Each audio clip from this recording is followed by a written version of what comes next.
सुलोचना की सहायता और मेघनाद के शौर्य से रावण का विद्युत जीवा को पाने का लक्ष्य पूर्ण होने जा रहा था। संतोष संसार की सबसे बड़ी संपदा है, और जिसके पास संतोष नहीं, उसके पास चाहे कुछ भी क्यों ना, उसका कोई भी लक्ष्य पूर्ण नहीं होता। पाताल लोक में जाने के पीछे रावण की मंशा केवल अपने शत्रु विद्युत जीवा के प्राण हरना ही नहीं थी, अपितु उसे कुछ और भी चाहिए था। वहीं दूसरी ओर थे श्री राम, जिन्हें इस बात का संतोष था कि उन्होंने अपने पिता दशरथ और रघुकुल की मर्यादा का मान रखा था। जहां रावण सब कुछ पाने की इच्छा से अधर्म के मार्ग की ओर बढ़ रहा था, वहीं श्री राम सब कुछ त्याग कर धर्म के मार्ग की ओर बढ़ रहे थे।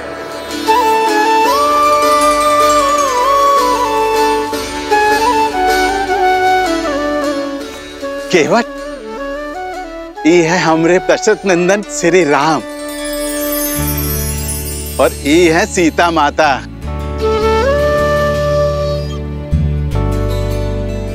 और वो है लक्ष्मण भैया। इको गंगा पार कराने का दायित्व अब तुम्हारा है। भली प्रकार से जाना था इन्हें। भगवान शिव का धनुष उठाकर भंग करने वाले राम।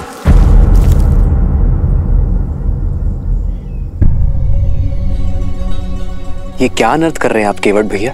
अपने जीवन में अर्थ भर रहे हैं प्रभु। आपने अपने पिता के वचन का मान रखने के लिए वनवास ले लिया। ऐसे पुत्र का चरण स्पर्श करना तो पुण्य का काम है प्रभु। नहीं केवट भैया, मैं आपको चरण स्पर्श की अनुमति नहीं दे सकता। काहे प्रभु? आपके चरण स्पर्श काहे नहीं कर सकते हैं? हम छोटे कुल के हैं, इसलिए।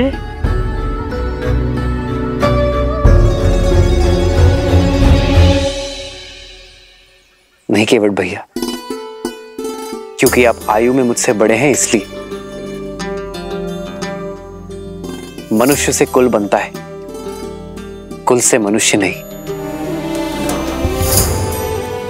और जैसे स्वयं प्रभु जीवों को संसार का सागर पार करवाते हैं, वैसे ही आज आप हमारे लिए हैं। हमें गंगा पार करवा दीजिए केवट भैया, आप हमारे लिए आदरणीय हैं। लेकिन फिर भी आपका चरण पखारे बिना हम आपको अपनी नैया में नहीं बैठाएंगे। केवट भैया, भैया कह रहे हैं ना कि वो आपसे चरण स्पर्श नहीं करवा सकते, फिर आप। नहीं भैया नहीं, हम प्रभु के बिना पग पखारे अपनी नैया में नहीं बैठाएंगे, बस। ये हट का कोनो कारण तो होगा केवट? अरे बहुत ही बड़ा कारण है निषाद राज। इनके चरणों की धूल में माया है, माया। पाथर की मूरत को पांव की धूल लगी तो वो स्त्री बन बैठी।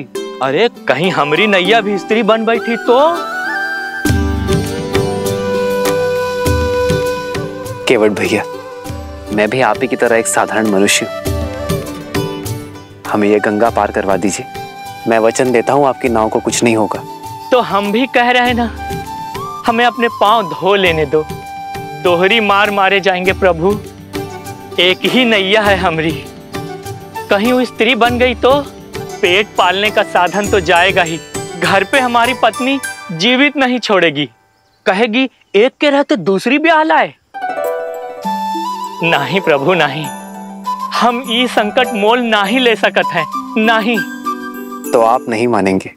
जीवन भर लोगों को ई पार से ऊ पार तारते रहे। आज अपना जीवन तारने का अवसर मिला है तो कैसे खो दें प्रभु? ठीक है केवट भैया, मैं अपनी हार स्वीकार करता हूं।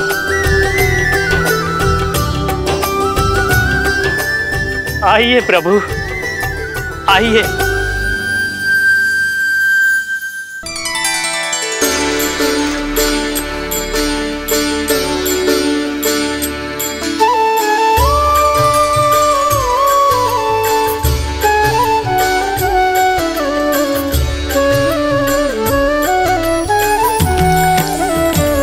भज मन राम चरण सुखदाई, भज मन राम चरण सुखदाई, भज मन राम चरण सुखदाई, भज मन राम चरण सुखदाई, भज मन राम चरण सुखदाई, भज मन राम चरण सुखदाई।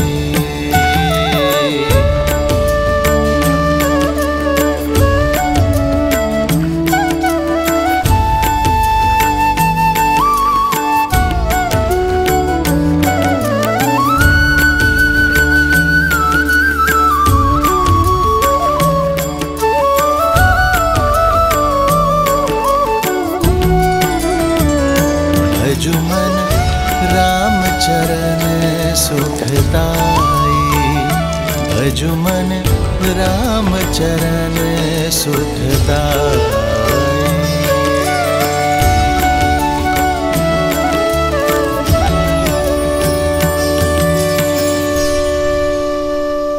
लीजिए प्रभु, आपकी गंगा धारा पार हो गई और आपकी सेवा करके हमारी जीवन धारा भी।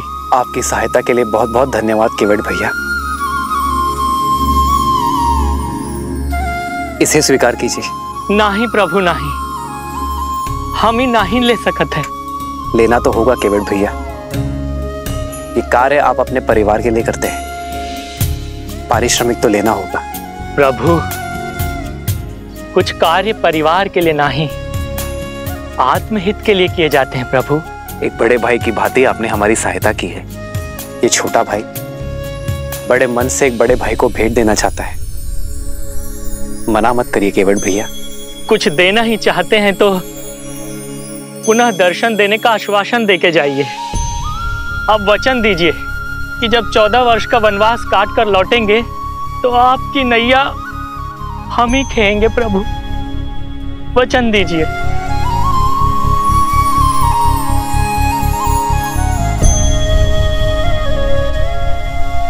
महादेव ने चाहा तो यही होगा।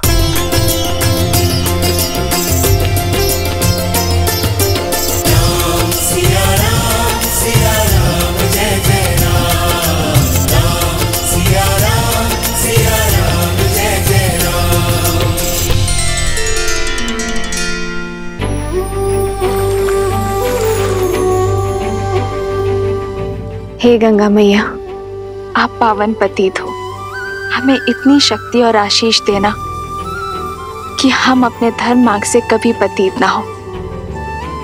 हमारा मार्ग और हमारा लक्ष्य सदा पावन रहे।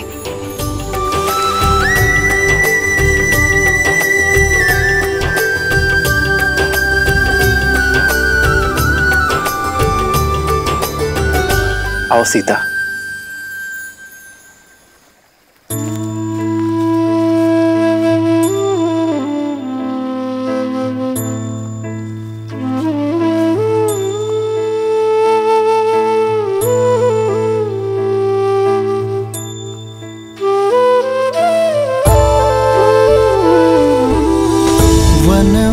वन का भ्रमण कराते, गंगा का जल पान कराते, नियति कैसी सीते कैसी विपदा लाई, नियति कैसी विपदा लाई। राम सिया राम सिया राम जय जय राम, राम सिया राम जय जय राम, राम सिया राम जय जय राम, राम सिया राम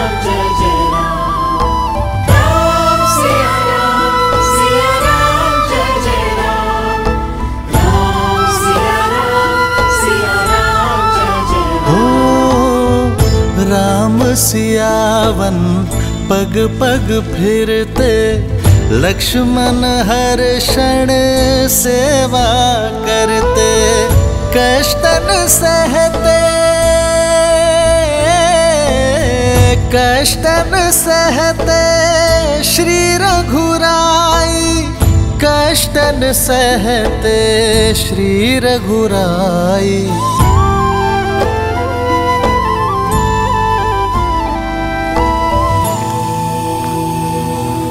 शांति शांति शांति, शांति अंतरिक्ष शांति, पृथ्वी शांति रापः शांति। प्रणाम। आप लोग कौन हैं? महाराज दशरथ का पुत्र राम। कुमार राम? नहीं, सन्यासी राम। ऋषि भारद्वाज की दर्शन अभिलाषा से आया हूं। स्वाहा कीजिए गुरुदेव, कुमार राम आए हैं।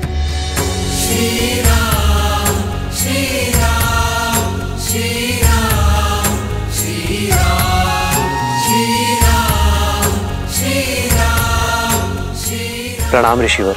आयुष्मान भव।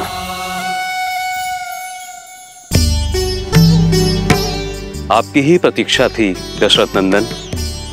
आइए, आपका स्वागत है। नीति बड़ी क्रूर है।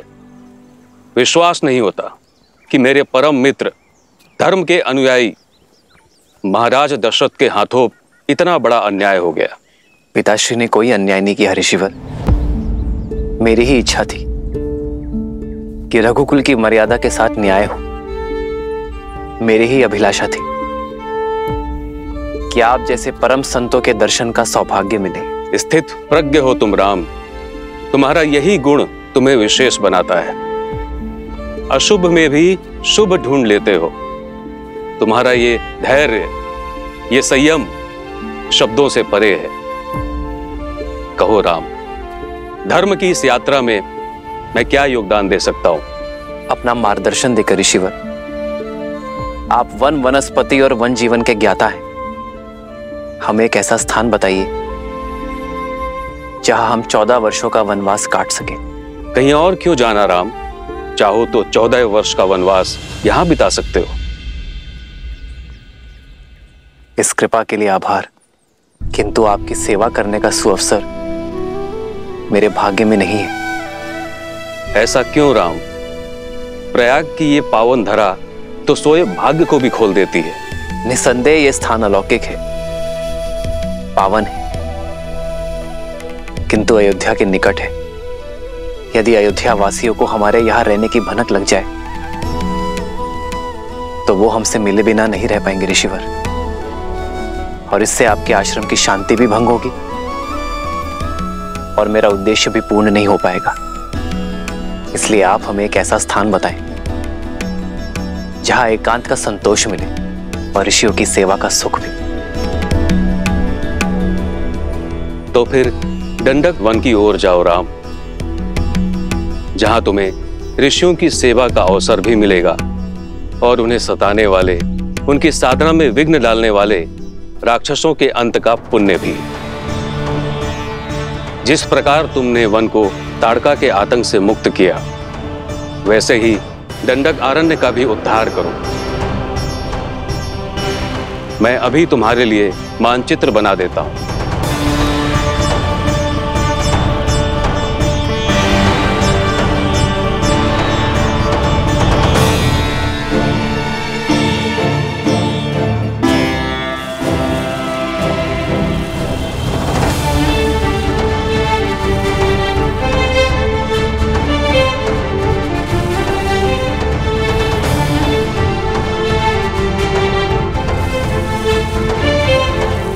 ये है प्रयाग, जहां पर हम अभी हैं।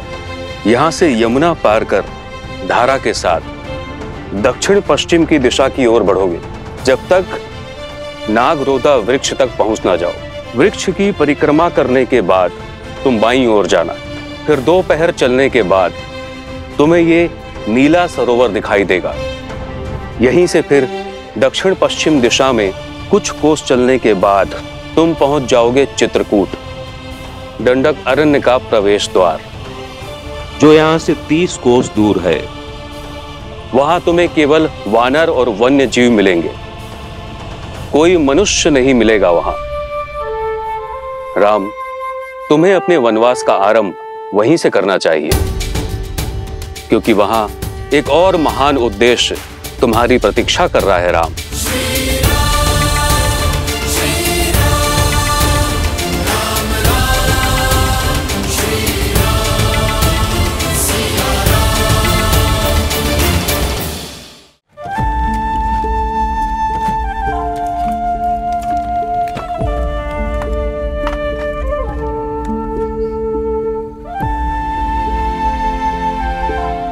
नौका तैयार है श्री राम। पिता को संतान से और राजा को अपनी प्रजा से दूर नहीं होना चाहिए। जाइए निषाद राज, आपकी संतान, आपकी प्रजा आपकी प्रतीक्षा कर रही है।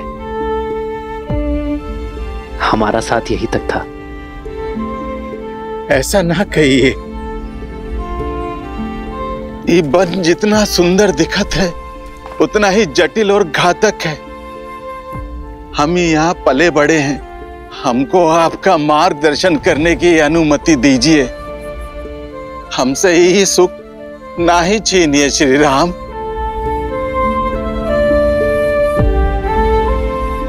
आशा का टूटना कई बार आवश्यक होता है निषाद राज। जब आशा का बीज फूटता है, टूटता है, तो समय की माटी से भविष्य का वटवृक्ष खड़ा होता है। और फिर आपके लौटने में मेरा एक कार्य है जिसका आपको निमित्त बनना है। मेरा अनुज भरत शीघ्र ही अयोध्या का राजा बनेगा, और जब तक वो अपना साम्राज्य स्थिर ना कर दे अयोध्या की सीमाओं को, मेरे मित्र निषाद राज की निगरानी की आवश्यकता होगी। काहे इतना कठिन मार्ग चुन रहे हैं श्री राम? धर्म का मार्ग है निषाद राज, इतना सरल कैसे हो सकता है? जिस प्रकार भट्टी में लोहा तपकर और दृढ़ बनता है और सोना कुंदन, वैसे ही कठिनाइयां एक पुरुष को पुरुषोत्तम बनाती हैं।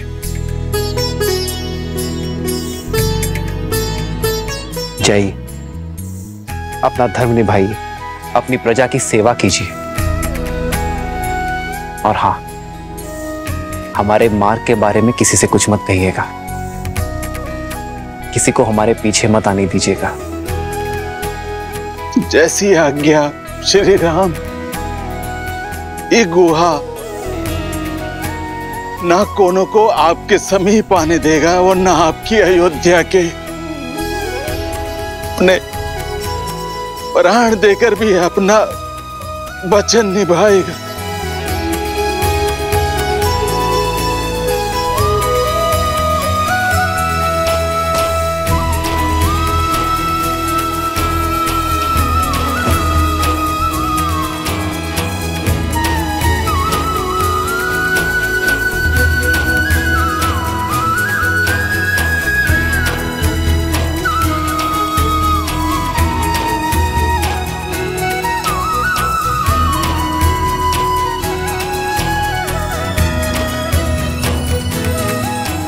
आपका बहुत बहुत धन्यवाद निषाद राज।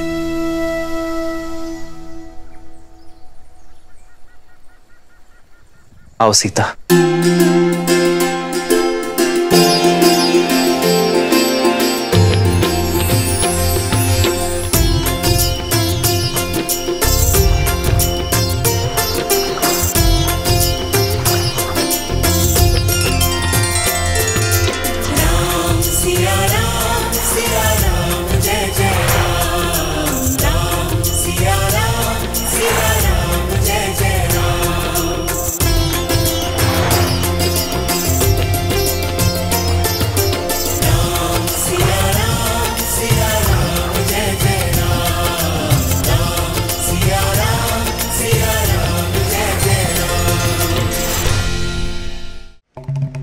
महादेव, ऋषि भारद्वाज किस उद्देश्य की बात कर रहे थे? ऐसा क्या होने वाला है चित्रकूट में श्री राम के साथ? देवी, श्री राम की चित्रकूट यात्रा का उद्देश्य मैं उचित समय आने पर आपको अवश्य बता दूंगा, परंतु अभी आप धैर्यपूर्वक ये सुनिए कि पाताल लोक जाने के पीछे रावण का मुख्य उद्देश्य क्या था।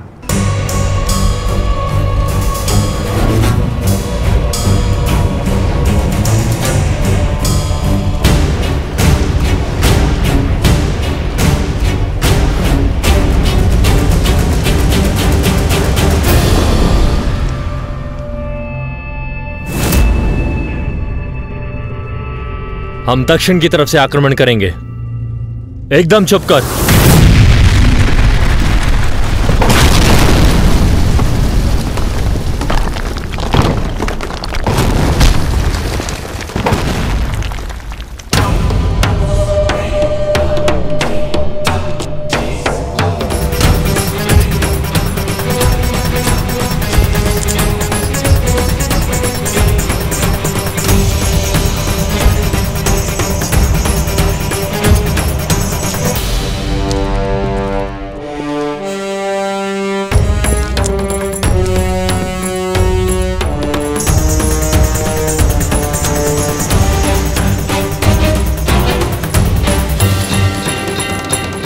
लंका का स्वर्ण सपना देखने का समय समाप्त हुआ।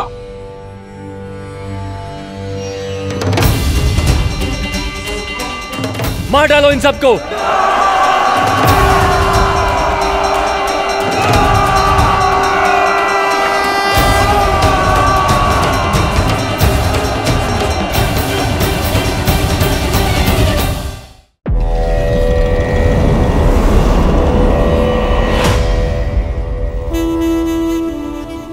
लंका का स्वर्ण सपना देखने का समय समाप्त हुआ।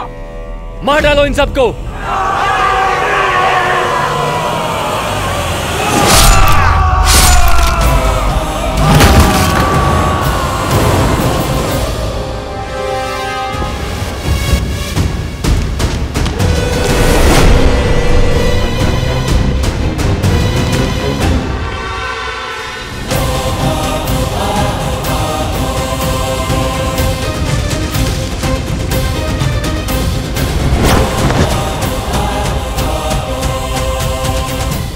संसार भूल जाता है कि दशानन का एक और शीश है।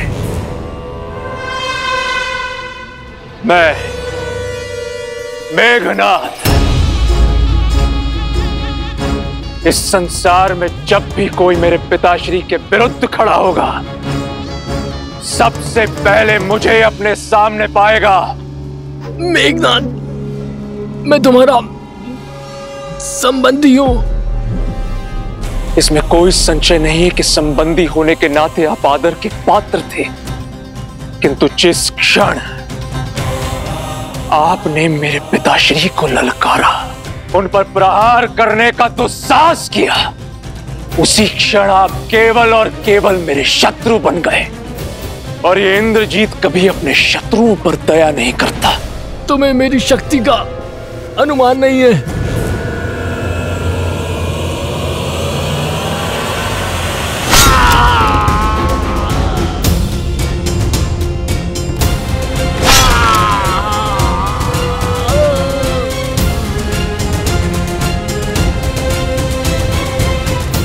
शक्ति का अनुमान भी है, और तुम्हें किस तरह अपने पिताश्री के चरणों में लाना है उसका ज्ञान भी है।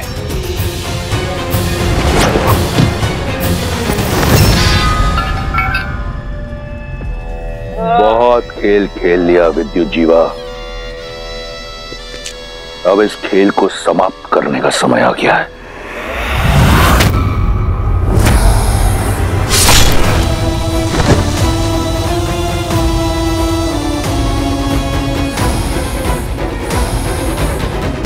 हम जो चाहते थे वो हमने पा लिया पिताश्री।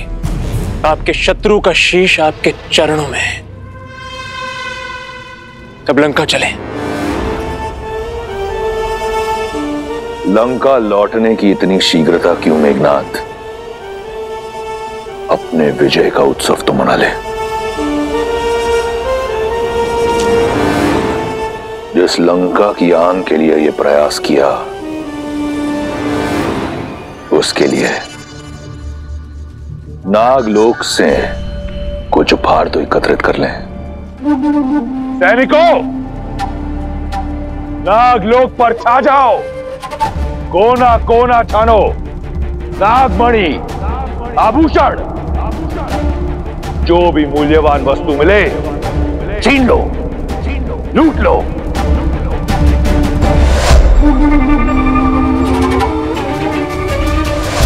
ये पाप मत कीजिए पिताश्री। नागमणि में नागों के प्राण, उनकी शक्ति बसती है। इसमें कोई पाप नहीं। लंका की सुरक्षा, लंका की समृद्धि मेरा धर्म है, और अगर उसके लिए कुछ नागों का बलिदान होता है तो इसमें कुछ अनुचित नहीं। नहीं पिताश्री, नहीं। सुलोचना भी इसी लोक से है। इस नाते नाग हमारे संबंधी हुए और हम उनके अतिथि हैं। ये नागलोक में लूटपाट करना अतिथि धर्म के विरुद्ध है पिताश्री। अपने ससुराल से जमाई का भेंट लेना किसी मर्यादा के विरुद्ध नहीं। समझने का प्रयास कीजिए। मैंने तुम्हें यहां अपनी इच्छा की पूर्ति के लिए बुलाया। तुम्हें मुझसे प्रश्न करने की अनुमति नहीं। जैसा कहता हूं वैसा करो। जाओ। जो आज्ञा पिताश्री।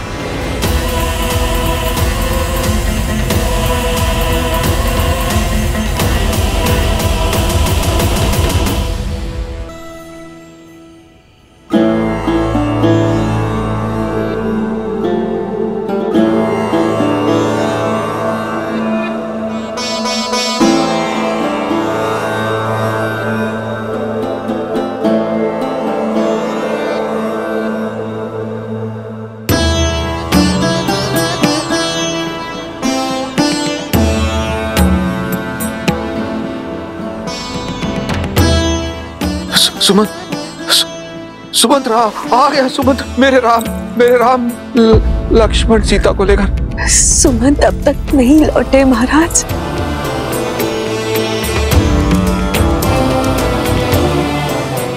अर्थात अभी तक नहीं लौटे तो वो राम और सीता को लेकर ही आएंगे वापस। हाँ महाराज।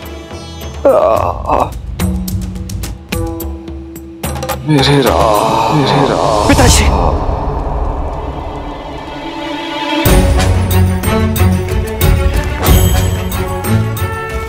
क्या हुआ भैया?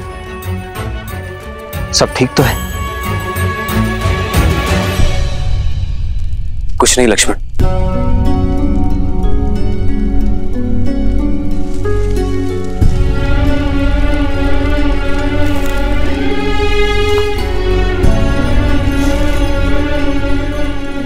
भाई को कुछ नहीं बताया कि उसे चिंता होगी, पर बाहर से तो अपनी मन की पीड़ा बांट सकते हैं ना आर्य।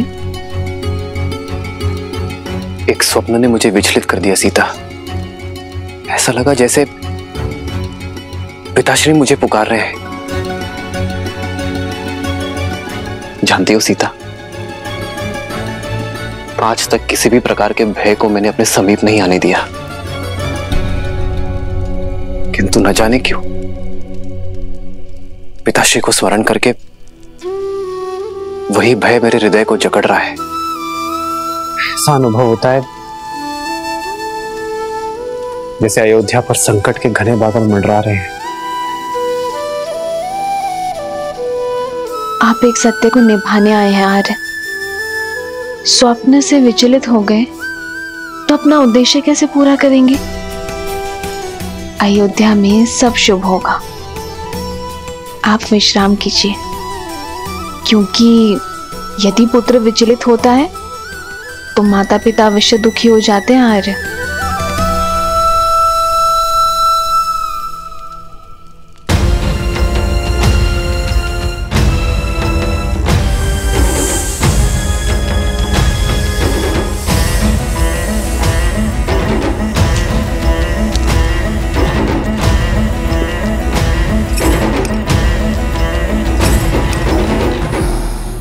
उत्तम, अति उत्तम। इसे लंका ले जाने की तैयारी करो। जो आज्ञा पिताश्री। तुम्हारे पिता की आज्ञा ही तुम्हारे नाश का कारण होगी।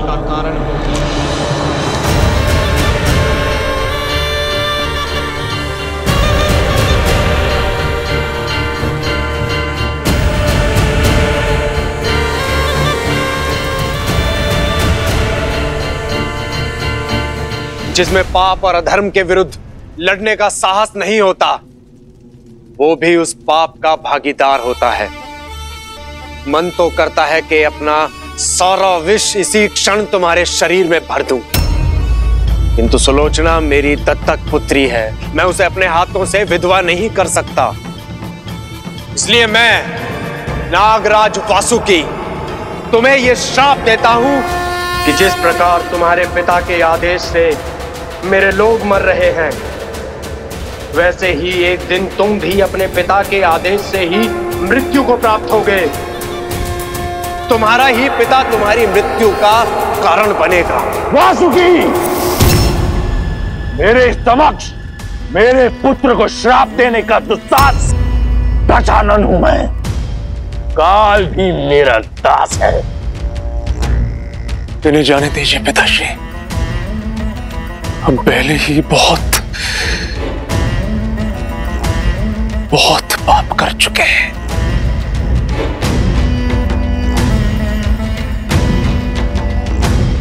ये मेरी आपसे विनती है पिताश्री।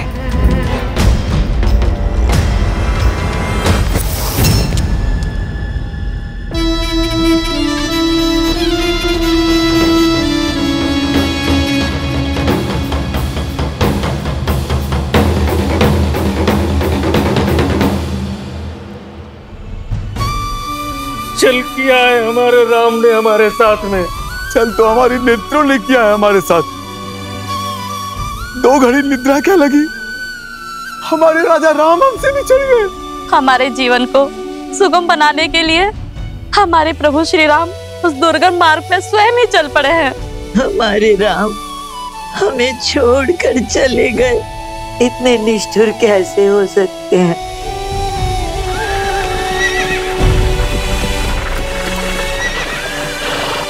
ये तो अमात्य सुमंत आते हुए प्रतीत हो रहे हैं।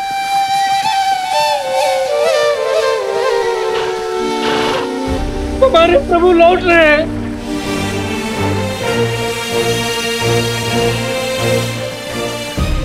रथ तो रिक्त,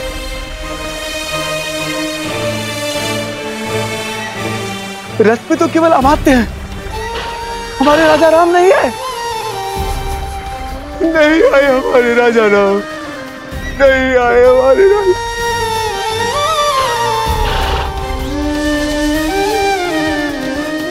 आओ आओ कैकई, आओ। मंत्रा, हाँ? तुम मुझे रात्रि के इस पहर यहाँ क्यों लाई हो? उस सत्य का आभास कराने जो अब तक मेरा स्वप्न था। तुम्हारे निर्णय का परिणाम तुम्हें दिखाने। वो देखो, अवध का राज सिंहासन, जिस पर बैठने की कामना कभी इंद्र भी करते होंगे। कैकई, जरा सोचो, जब हमारा भरत उस सिंहासन पर बैठेगा तो क्या होगा। कितनी प्रसन्न होंगी तुम, कितना गर्व होगा तुम्हें। कैकई, तुम अपने कक्ष में अकेली बैठी कुर्सी रहती हो, ग्लानि में डूबी रहती हो, राम को वन भेजने के निर्णय पर संदेह करती हो। नहीं कैकई, नहीं, तुमने जो किया बिल्कुल सही किया, और भरत को अवध का नरेश बनाने में जो हो सकता है करो। अपने स्वप्न को संजोवो कैकई, अपने स्वप्न को संजोवो।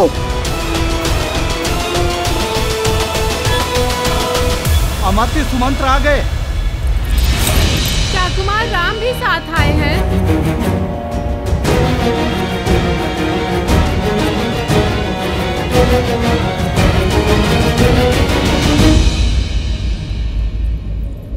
अरे चल।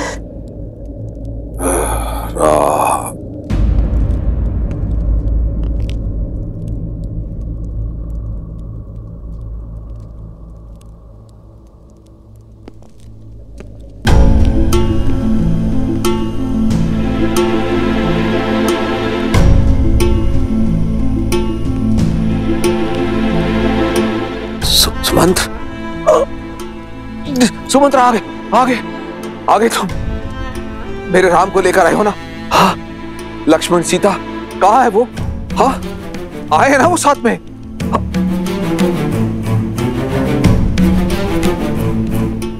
इस शुभ अवसर पर आप लोगों की आंखों में अश्रु?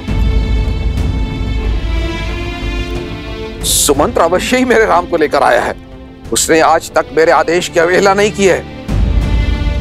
प्रतीत होता है राम सन्यासी वेश से बाहर आने में समय ले रहा। अब सुमंत एक काम करो, राम से कहो कि युवराज के रूप में सज होकर आए और साथ में लक्ष्मण और सीता को भी लेके आए। मैं उनसे मिलने को आतुर हूं। जाओ जाओ जाओ, लेकर आओ उन्हें। खड़े क्यों हो सुमंत्र? जाओ ना, उनको लेकर क्यों नहीं आ रहे हो तुम? सुमंत्र वो आए हैं ना सुमंत्र?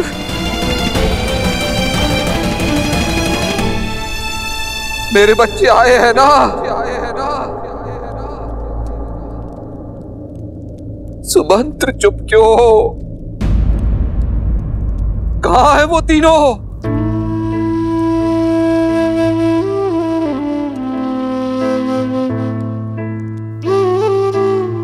क्षमा महाराज, पहली बार आपका सुमंत असफल लौटा।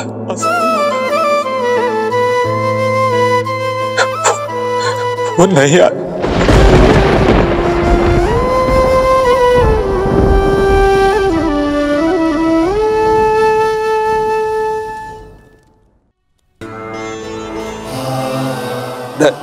नहीं आए?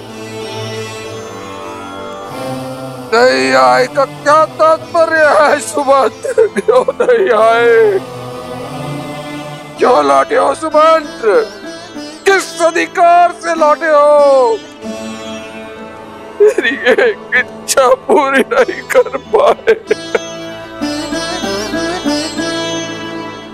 मेरी कुलवधू, मेरी पुत्री सीता को भी नहीं ला सके। मैंने हर संभव प्रयास किया महाराज, किंतु वो नहीं माने। यही बात है,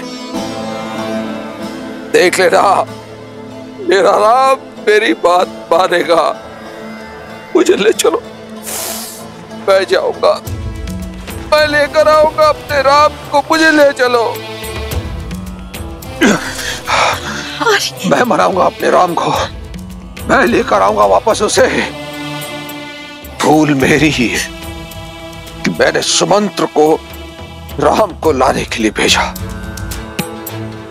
अब मैं स्वयं जाऊंगा और राम को लेकर ही लौटूंगा। चलो सुमंत्र। आपके पुत्र हैं वो महाराज, रघुकुल के गौरव, रघुकुल के गौरव, रघुकुल के गौरव। नहीं लौटेंगे, नहीं लौटेंगे।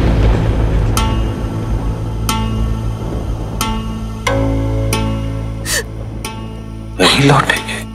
उनके गंगा पार करने के पश्चात मैं वहीं तट पर उनके लौटने की प्रतीक्षा कर रहा था।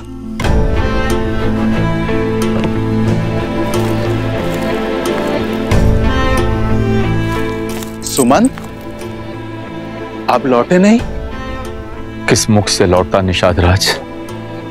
अपने महाराज को निराश किया है मैंने। उनके राम को उन्हें नहीं सौंप पाया। उनकी अंतिम आशा था मैं। लौटना तो मैं भी नहीं चाहता था, किंतु श्री राम ने समझाया कि हमें अपना कर्म पथ, अपनी यात्रा स्वयं पूरी करनी होती है। आप लौटिए, और महाराज दशरथ से वही कहिए जो श्री राम ने मुझसे कहा। हाँ, क्या कहा मेरे राम ने? बोलो ना, क्या कहा राम ने? उन्होंने कहा कि कई बार आशा टूटनी आवश्यक होती है निषाद राज। एक बड़ी आशा के लिए और बीज का फूटना होता है।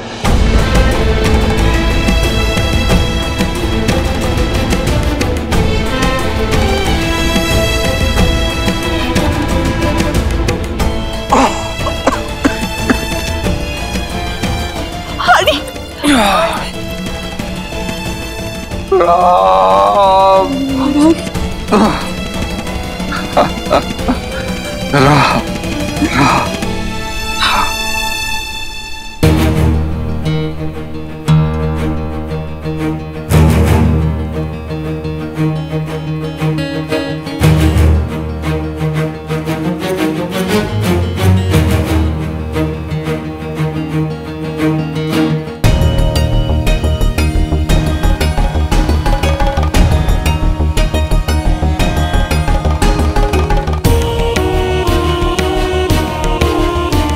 कौशल्या,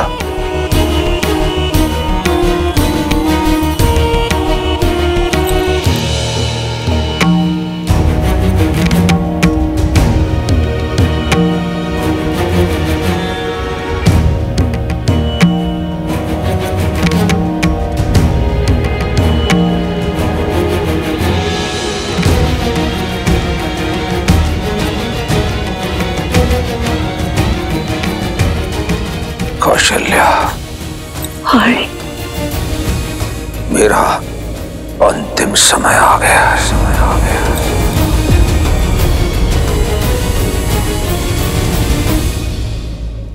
मनुष्य को अपने अंत समय में अपने कर्मों का लेखा जोखा दिखाई देने लगता है। जिस श्राप का भय आज तक मुझे खाए जा रहा था, आज उस श्राप की गंभीरता को अनुभव कर रहा हूं। श्रवण के बूढ़े पिता को श्राप देते समय कैसी पीड़ा का अनुभव हुआ होगा, ये अब समझ में आ रहा।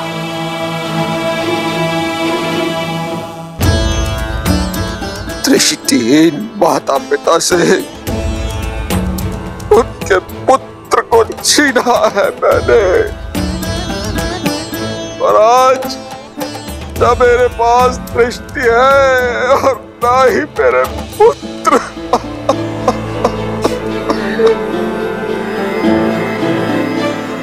से दृष्टिहीन माता पिता को उनका पुत्र पानी नहीं मिला।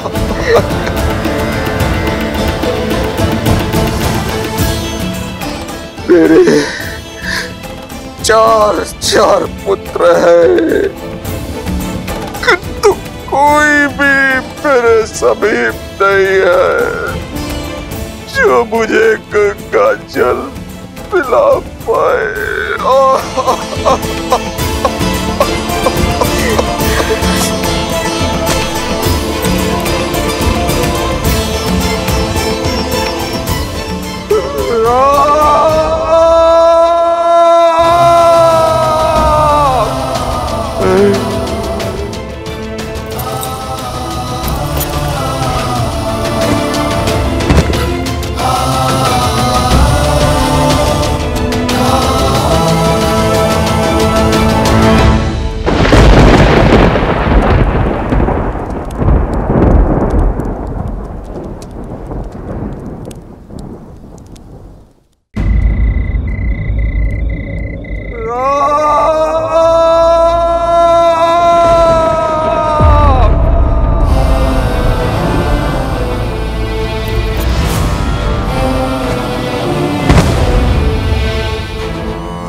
फलु दशरथ पावा, अंड अनेक अमल जसु छावा।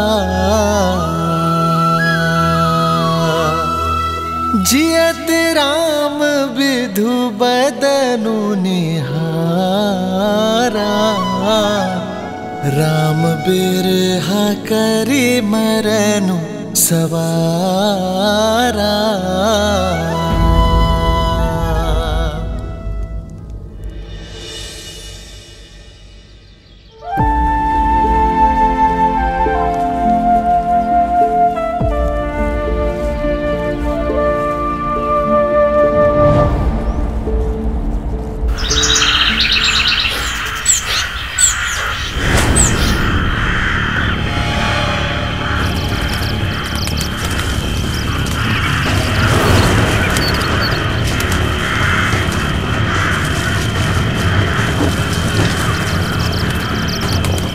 सावधान हो जाइए भैया।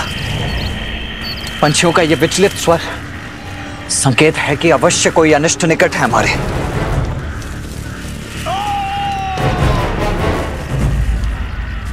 किसी मनुष्य का स्वर है ये, जैसे कि बहुत पीड़ा में हो।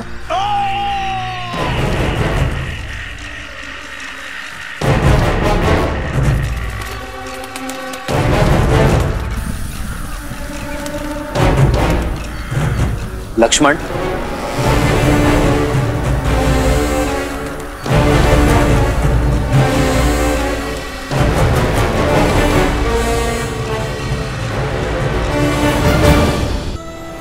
बात है ये, बड़े दुस्साहस का दंड है ये ढोंगी।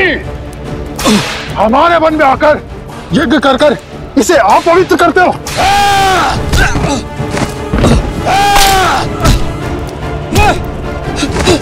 अब इस यज्ञ की अग्नि में जीवित जलोगे तुम।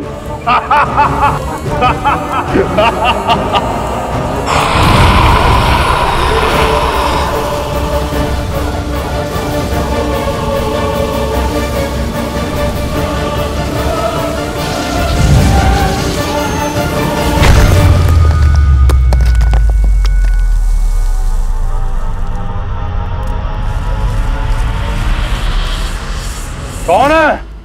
सामने आ।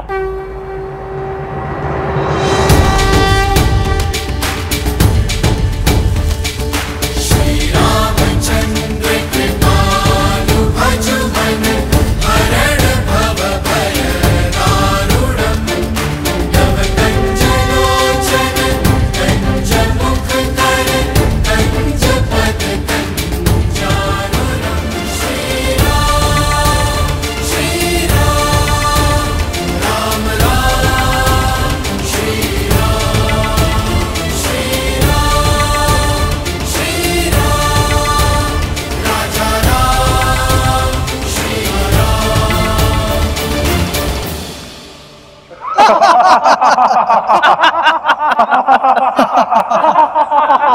ओ, ये तो वनवासी बालक है। देखो, साथ में एक कोमल बालक और तरुणी भी है।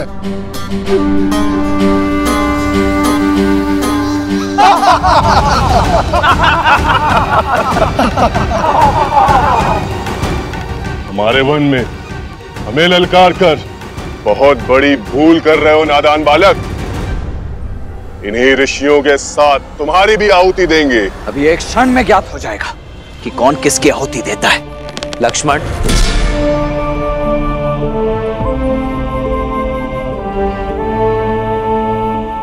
ये प्रहार केवल सावधान करने के लिए है। हिंसा या रक्तपात से कोई लाभ नहीं। मेरा सुझाव है इन संतों को मुक्त कर दो और जाओ यहां से। गंध, सुझाव में चेतावनी की गंध।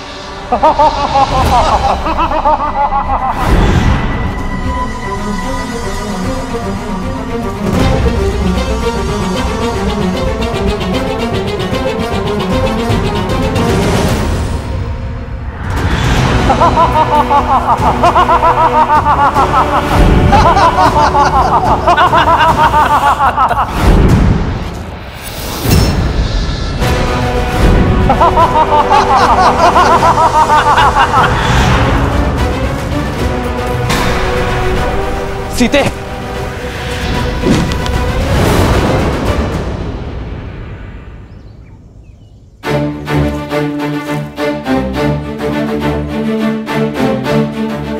लक्ष्मण, भैया, भाभी, जाओ सीता। आइए भाभी।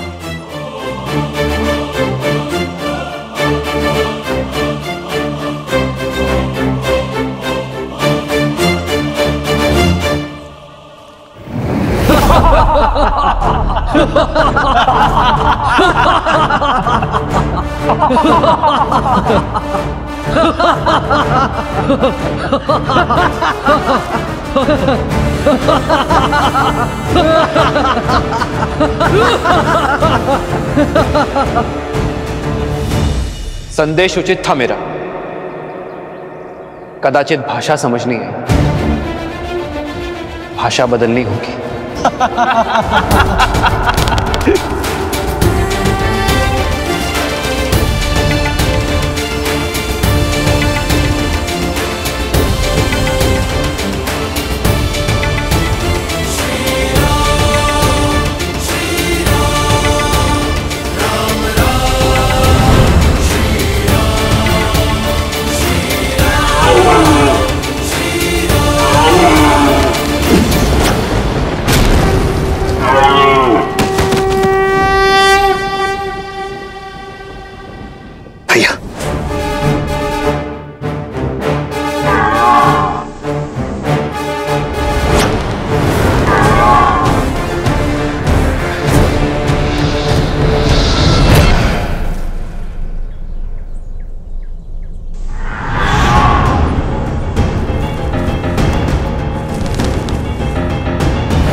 भैया, ये राक्षस तो माया युद्ध में प्रशिक्षित है।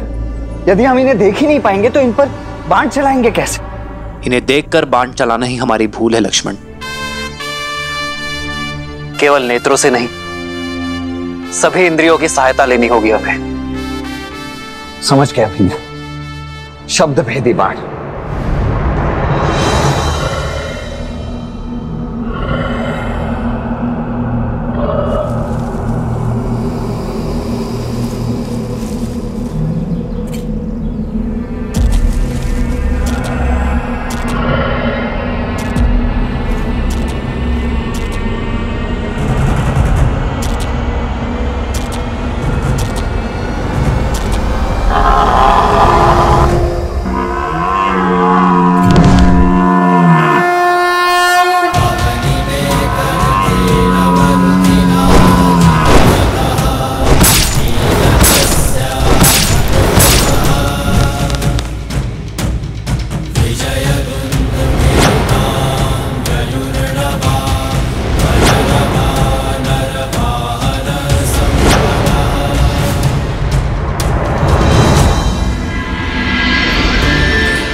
हमें इन मायावी राक्षसों के आतंक से मुक्त करने के लिए बहुत बहुत धन्यवाद।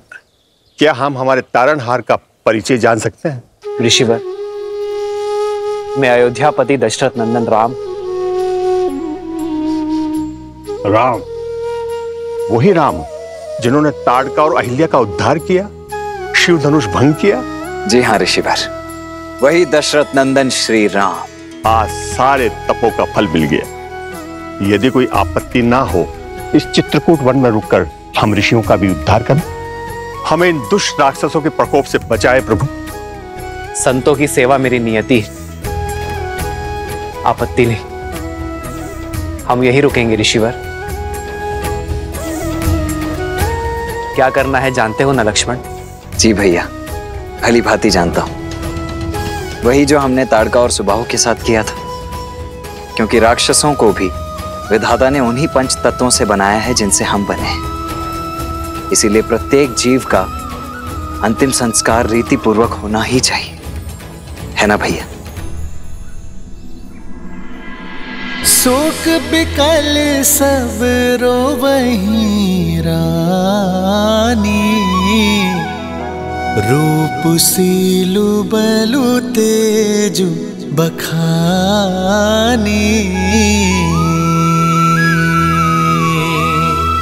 करहि बिलाप अनेक प्रकारा, परहि भूमि तल बारहि बारा,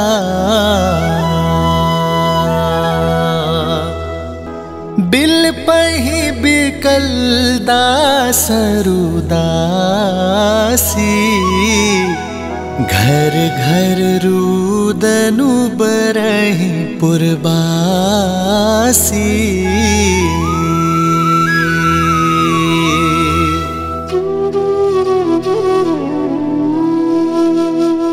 आज अयोध्या में अंधेरा है और रघुवंश का ये सूर्य और तेजस्वी हुआ है।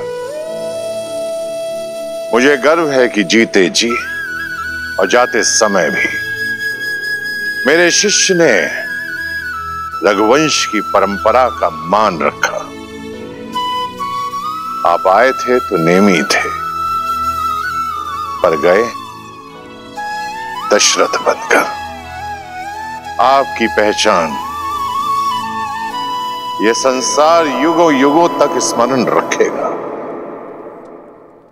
आजीवन आदर से आप मेरे चरण छूते थे नेमी, और आज मैं आपके समक्ष नतमस्तक होता हूं।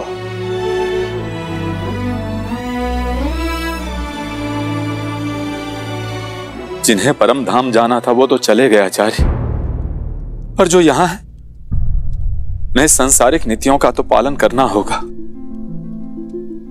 मेरा अभिप्राय महाराज की अंत्येष्टि से शास्त्रों के अनुसार पिता को अग्नि ज्येष्ठ पुत्र ही देता है। फिर तो इसी क्षण कुमार राम को वनवास से लौटा लाना चाहिए, जो कि असंभव प्रतीत होता है। किंतु क्या पता पिता की मृत्यु का समाचार सुनकर वो लौट आए।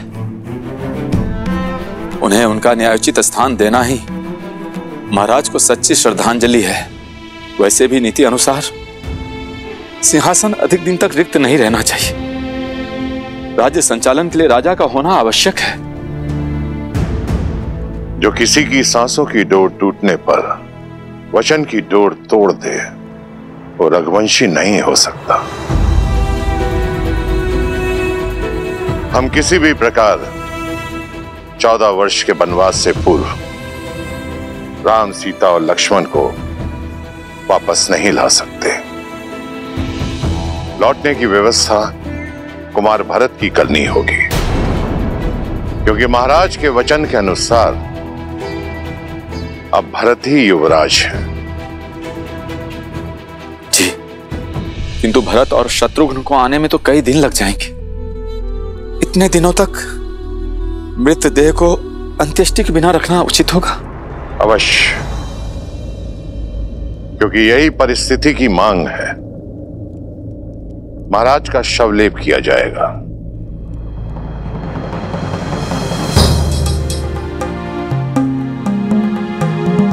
सैनिक, अयोध्या के सबसे तीव्र अश्रु लेकर कैकेयी पहुंचो और भरत और शत्रुघ्न को यह संदेशा दो कि मैंने एक विशेष उद्देश्य के लिए उन्हें तुरंत अयोध्या बुलाया है। महाराज अश्वपति और कुंवर युद्ध जीत के लिए अयोध्या से उपहार लेकर जाइएगा। अपनी भावनाओं को संतुलित रखना। महाराज के स्वर्गवास और राम के वनगमन की भनक भी उन्हें नहीं लगनी चाहिए। ये उन्हें यहां तक आने नहीं देगी।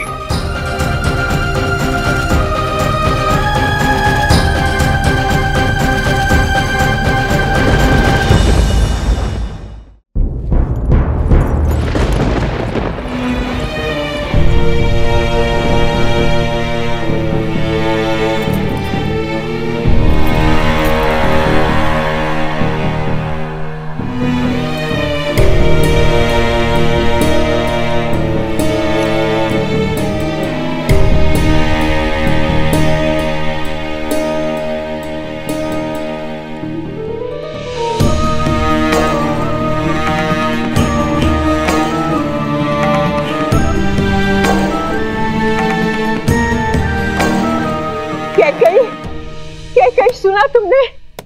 आचार्य वशिष्ठ ने भरत को अयोध्या वापस बुलाने का आदेश दे दिया है।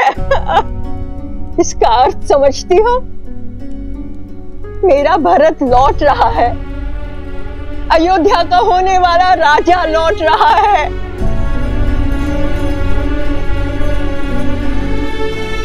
किंतु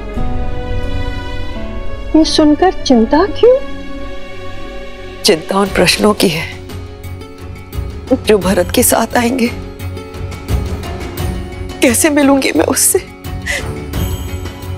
क्या कहूंगी मैं उससे? कैसे समझाऊंगी मैं अपने भरत को?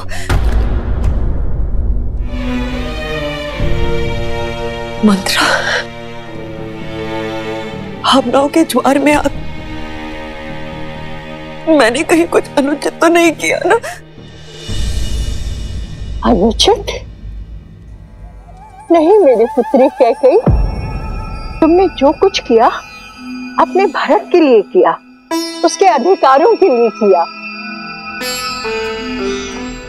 किंतु अचानक ये क्या हो गया? क्या तुम अपने पुत्र को अयोध्या का नरेश बनते नहीं देखना चाहती? प्रश्नों की चिंता करोगी तो भरत का भविष्य खो दोगी कैकेयी। क्या तुम नहीं चाहती कि भरत अयोध्या के राज सिंहासन पर बैठे? उत्तर दो कैकेयी, चाहती हो कि नहीं? उत्तर दो। चाहती हूँ, मैं भी यही चाहती हूँ। हर माता की तरह मैं भी अपने पुत्र के लिए सर्वश्रेष्ठ चाहती हूँ। तो फिर ये विलाप कैसा, असमंजस कैसा?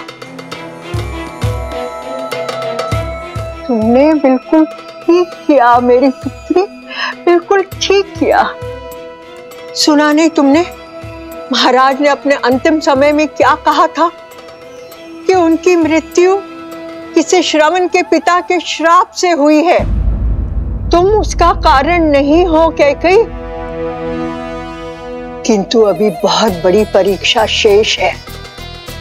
भरत के लौटने पर अपनी भावनाओं में मत बहना कैकेयी, संयम रखना। तुम्हारा मार्गदर्शन न केवल भरत का बल्कि पूरी अयोध्या का मार्ग प्रशस्त करेगा। किंतु महाराज का दाह संस्कार? पुत्र के बिना कैसा दाह संस्कार? महाराज के शरीर को तेल और औषधियों से लेपा जा रहा है। इसका अर्थ समझती हो कि भरत ही आकर उनका दाह संस्कार करेगा। समझ रही हो ना कैकेयी? कहीं ना कहीं पूरी अयोध्या ने यह स्वीकार लिया है कि उनका प्रारब्ध अब भरत के हाथ में है। तेल नाव भरी नृप तनु राखा, दूत बोलाई बहुरी अस भाषा।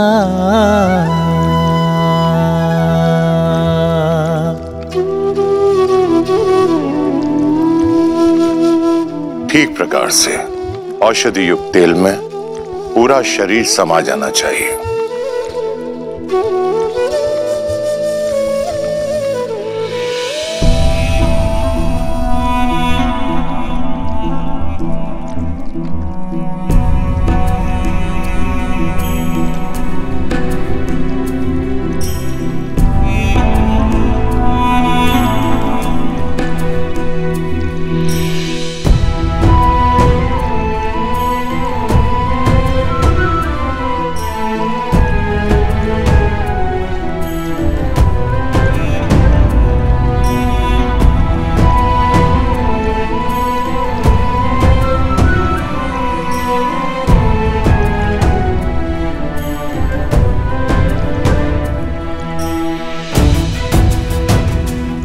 आपके दोनों वचन तो पूरे हो गए हैं ना?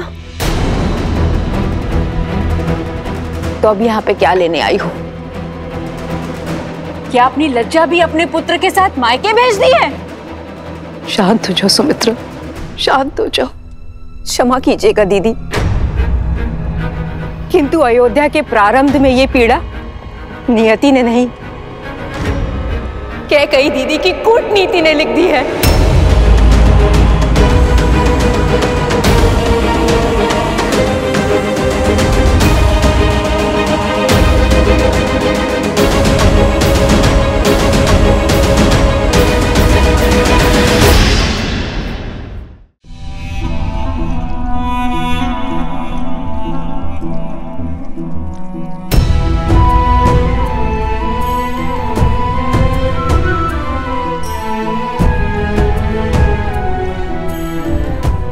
आपके दोनों वचन तो पूरे हो गए हैं ना?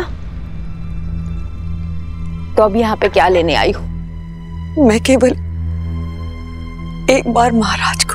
प्रयास भी मत करना।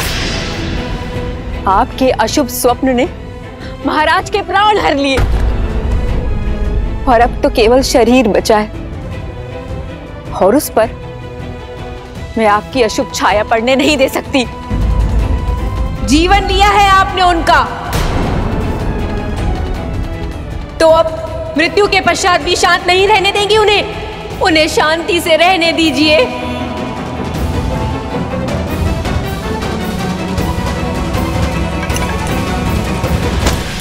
ये लीजिए, यही चाहिए था ना?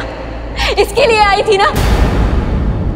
जाइए, ले जाइए इसे और सजा दीजिए भरत के शीश पर। कदाचित पिता के आशीष की कमी पूरी होगी। और बधाई हो राजमाता कैकेयी, आज आपकी सारी मनोकामनाएं पूर्ण हो गई। बधाई हो।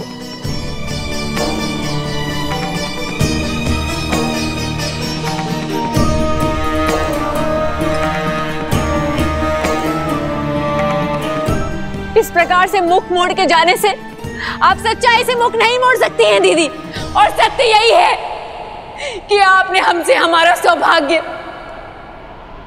और अयोध्या से उसका भाग्य, हमारा राम, दोनों छीन लिया।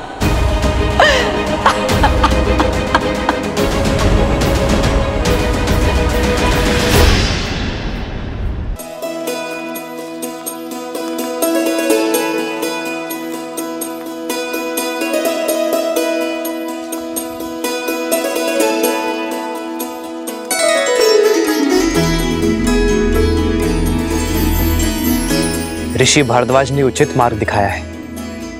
हमें चित्रकूट में ऋषियों की सेवा और सहायता दोनों का लाभ मिलेगा। वनवास का इससे अधिक सदुपयोग और क्या होगा आर्य? और फिर ये स्थान भी कितना रम्य है। भैया, भाभी, यदि आप दोनों की इच्छा हो तो मैं आपके लिए यही कुटिया बना दूं। अवश्य लक्ष्मण, किंतु सावधान रहना। यह वन हमें आश्रय दे रहा है। अपना घर बनाने के लिए हमें किसी और का घर नहीं तोड़ना है लक्ष्मण। किसी भी जीव, जंतु, पंछी, प्राणी को हानि नहीं होनी चाहिए। हमें प्रकृति का अंग बनकर रहना है। जो आज्ञा भैया।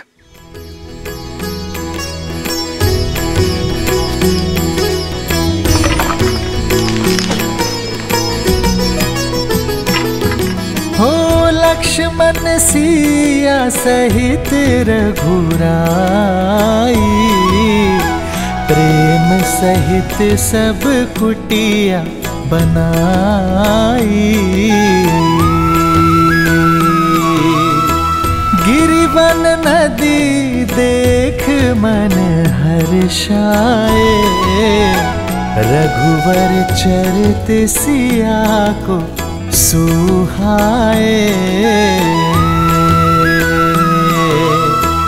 जब जब थक के बैठती माई, तब कंद मूल फल लाते रघुराई।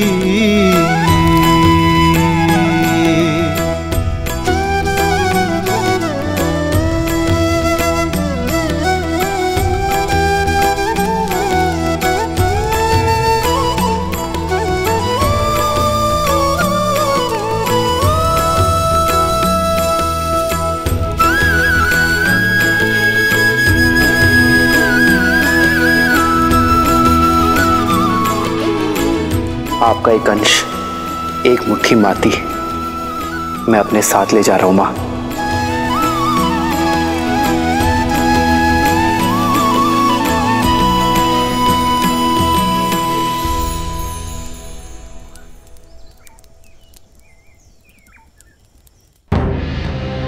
भरत क्या करेंगे आचार्य? अपनी माता की इच्छा के आगे नतमस्तक हो जाएंगे अथवा अपने पिता की भांति धर्म का साथ देंगे? राम का अनुज है भरत, और मुझे पूर्ण विश्वास है कि भरत जो करेगा उसका कर्म, उसका चयन अनंत काल तक इतिहास स्मरण रखेगा।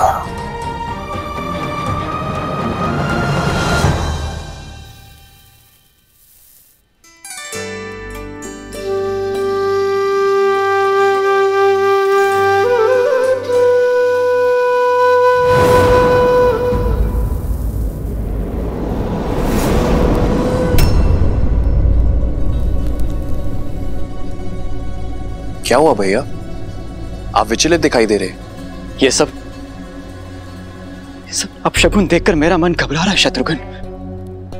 न जाने क्या अनर्थ होने वाला है। आप भी ना, ये दिया तो पवन के झोंके से बुझ गया, और ये सब केवल संयोग है, अपशकुन नहीं। नहीं शत्रुघ्न, केवल एक घटना संयोग हो सकती है। मैंने तुम्हें बताया नहीं, बीते कई दिनों से पूरे स्वप्न सता रहे मुझे। मन बहुत घबरा रहा है शत्रुघ्न। अवश्य ही अयोध्या पर संकट की काज गिरी है। भरत, शत्रुघ्न,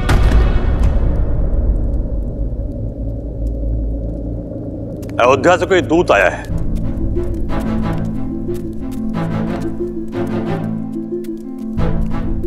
प्रणाम अयोध्या कुमार, मैं महर्षि वशिष्ठ का संदेश लेकर आया हूं। उन्होंने आप दोनों को शीघ्र अतिशीघ्र अयोध्या बुलाया है। अचानक अयोध्या में सब कुशल तो है ना मेरे राम भैया? पिताश्री सब ठीक तो है? सब कुशल हैं कुमार। देखा भैया, सब कुशल मंगल है। आप यूं ही चिंता कर रहे थे। भरत, एक कुशल योद्धा पर चिंता का भाव शोभा नहीं देता पुत्र। जी मामाश्री, आप मुझे और शत्रुघ्न को लौटने की अनुमति दे। आयुष्मान भव। आयुष्मान भव। यात्रा शुभ हो पुत्र।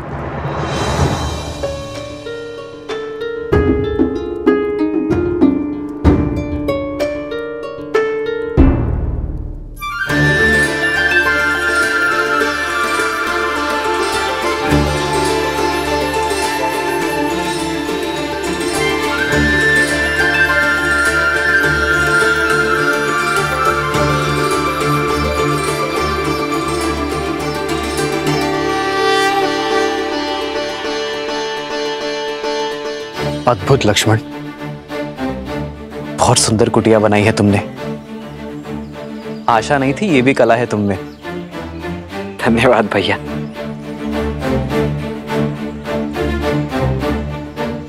भैया, ये घर तो पूर्णतः बनकर सज्ज है। अब यदि आपकी आज्ञा हो तो इस घर में गृह प्रवेश करें। घर तो अयोध्या है लक्ष्मण, और सदा रहेगा। इसलिए आज इस चित्रकूट वन में मैं अपनी अयोध्या का अंश फैला रहा हूं। भगवान सूर्य और महाराजा हरिश्चंद्र, रघु, दिलीप, भागीरथ जैसे महान पूर्वजों को साक्षी मानकर, मेरे पिता श्री महाराज दशरथ और 3 माताओं को साक्षी मानकर हम इस कुटिया में प्रवेश करेंगे।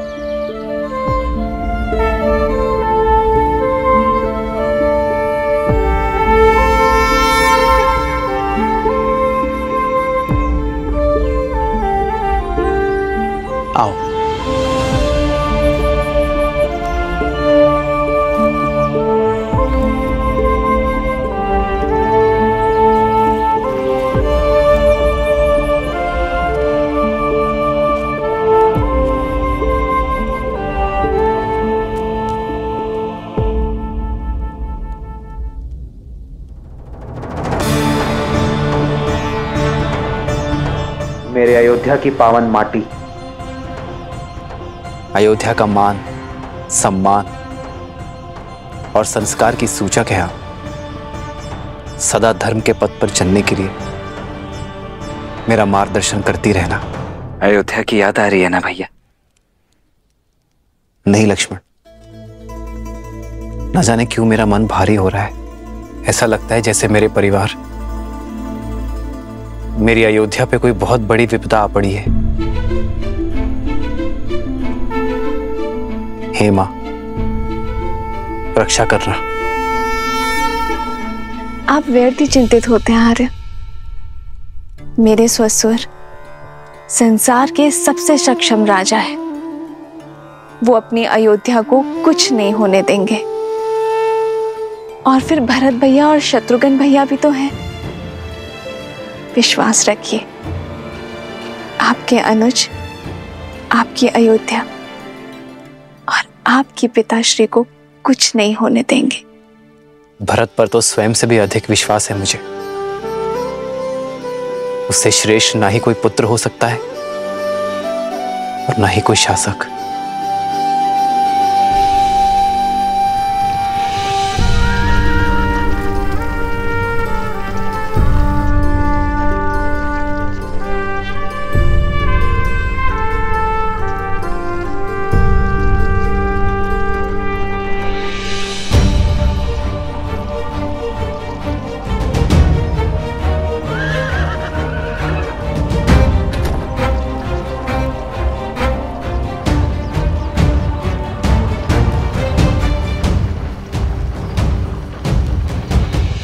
अयोध्या में पहली बार कोई स्वागत नहीं मांडवी।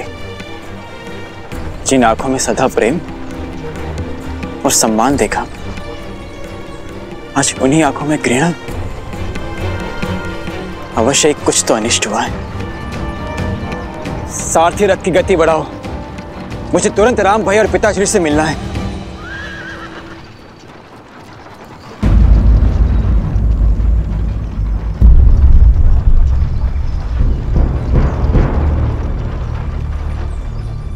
बड़ी विचित्र बात है, अयोध्या में इतनी निस्तब्धता, ना कोई सैनिक ना कोई सेवक।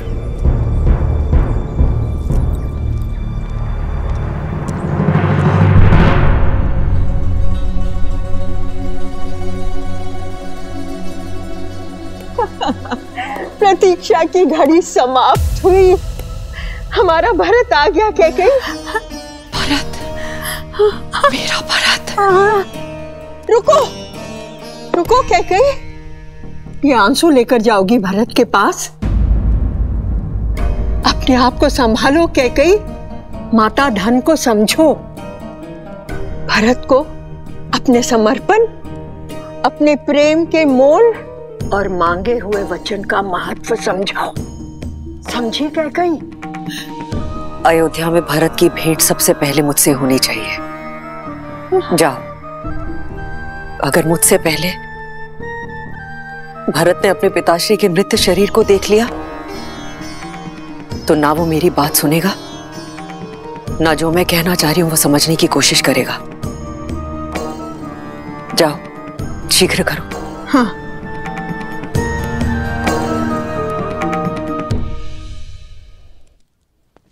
राम भैया, भैया कहाँ हैं आप? भरत, राम भैया।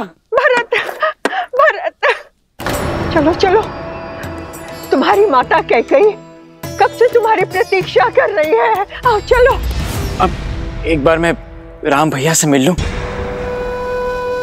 उसके पश्चात माता से भी मिल लूंगा। मिल लेना राम से। जानते हो ना भरत, पुत्र पर पहला अधिकार माता का होता है। हाँ, कैकेयी कब से तरस रही है तुमसे मिलने के लिए। पहले उससे जाके मिलो। हाँ, हाँ, लाओ दो, जाओ जाओ भरत जी। हाँ, हाँ।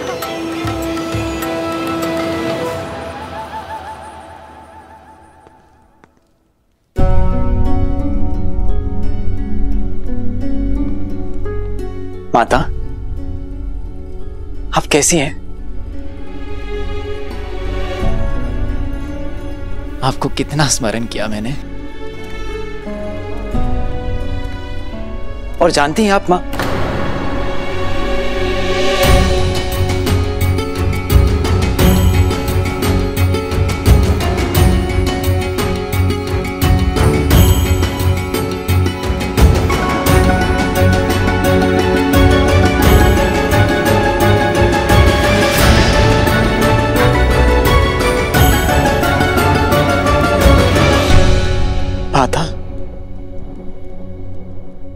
आपके चूड़ामणि,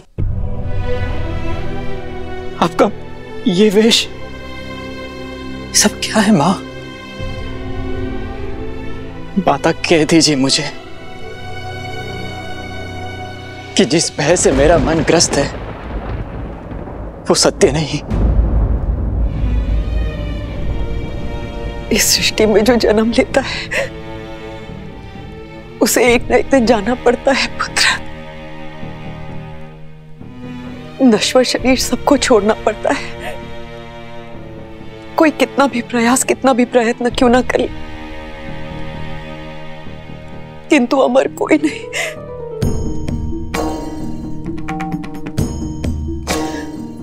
आप मुझे स्पष्ट सत्य कहिए माँ। तुम्हारे पिताश्री महाराज दशरथ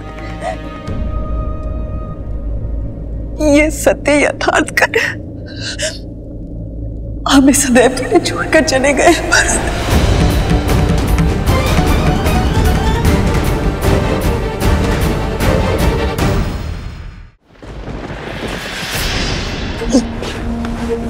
भरत, नहीं नहीं,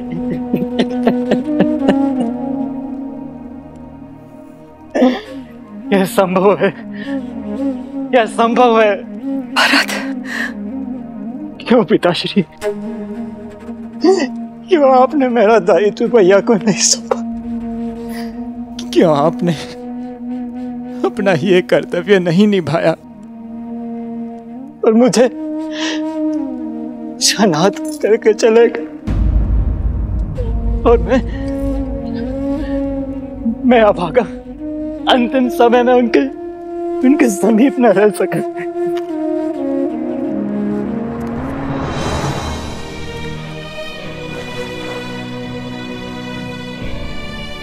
रघुकुल के कुमार हो तुम, एक योद्धा हो, एक वीर पुरुष को यूं आंसू बहाना शोभा नहीं देता। महाराज, अभी तो बहुत बड़े बड़े दायित्व निभाने हैं तुम्हें, बहुत बड़े बड़े। माँ, क्या पिताश्री ने अंतिम समय मेरा स्मरण किया था? उन्हें प्राण त्यागने से पहले उन्होंने मेरा नाम पुकारा था क्या? बताइए ना माँ, बताइए ना। अवश्य ही पुकारा होगा। उससे बहुत स्नेह करते थे वो।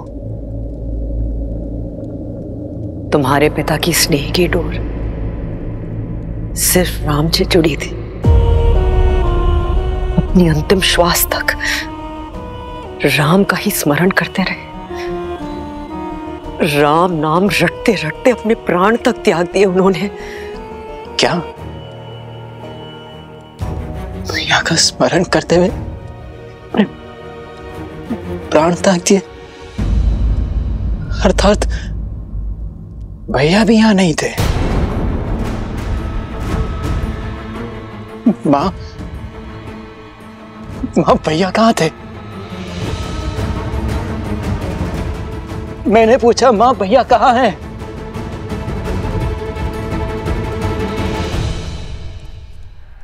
वन में।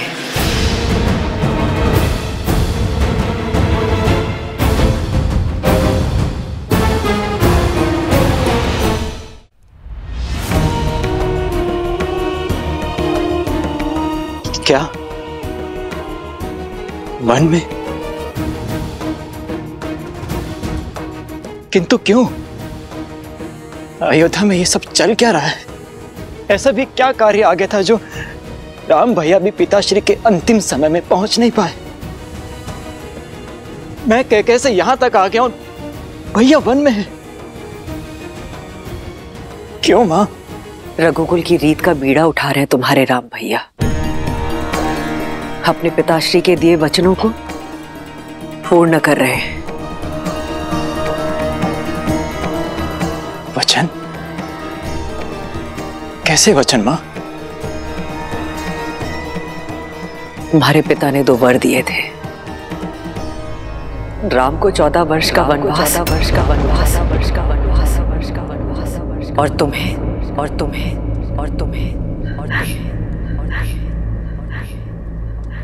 अयोध्या का सिंहासन।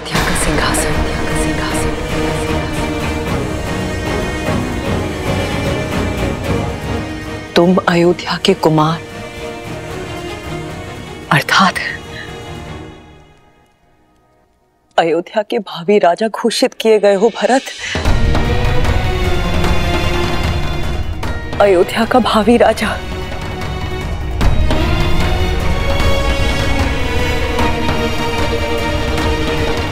ये समय आंसू बहाने का नहीं है भरत। एक वीर राजा की भांति अपने दायित्व निभाने का है। अपनी प्रजा पर अपनी छाप छोड़ने का है। एक वीर प्रबल योद्धा बनो और अपने सारे दायित्व निभाओ भरत। सत्य कहा मां आपने। अब समय आ गया है अपने दायित्वों को निभाने का, अपनी प्रजा पर छाप छोड़ने का। इस अयोध्या में जो काली मां फैली है उसे मिटाने का। इस राजमहल में जो कुचक्र रचा गया है उसे कुचलने का। मां, मेरा पहला कर्तव्य उस षड्यंत्रकारी को खोजना जिसने मेरे पिताश्री को ऐसा वचन देने के लिए विवश किया, जिसने मेरे राम भैया को वनवास देने का वचन अपने मुख से निकाला। उसके शरीर से प्राण निकालना ही मेरा पहला कर्तव्य है।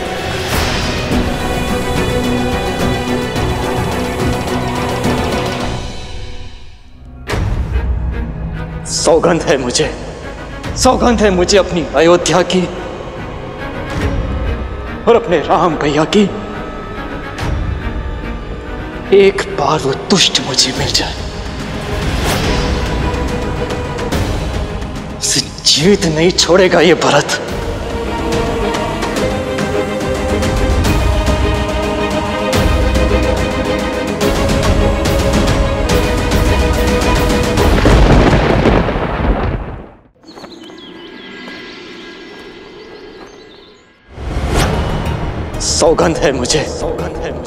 सौगंध है मुझे अपनी अयोध्या की और अपने राम भैया की। एक बार वो दुष्ट मुझे मिल जाए, उसे जीवित नहीं छोड़ेगा ये भरत।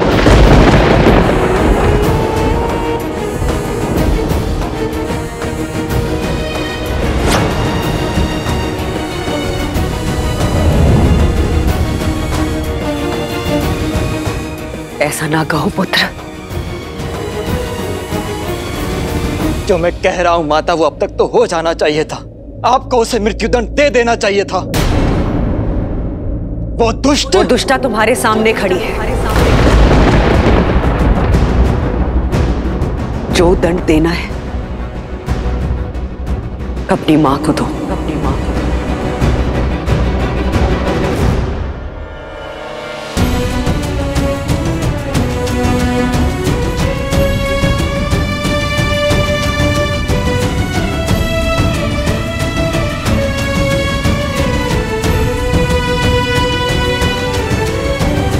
समरासुर युद्ध के समय महाराज के प्राणों की रक्षा करने के लिए उन्होंने मुझे 2 वर दिए थे, जो मैं जीवन में कभी भी उनसे मांग सकती थी। और आपने ये वर मांगा? ये हीन विचार आपके मन में आया? सत्य कहना मां, ये भयानक विचार मेरी मां के मन में आया? तुम्हारी माता हूं, इसलिए विचार आया।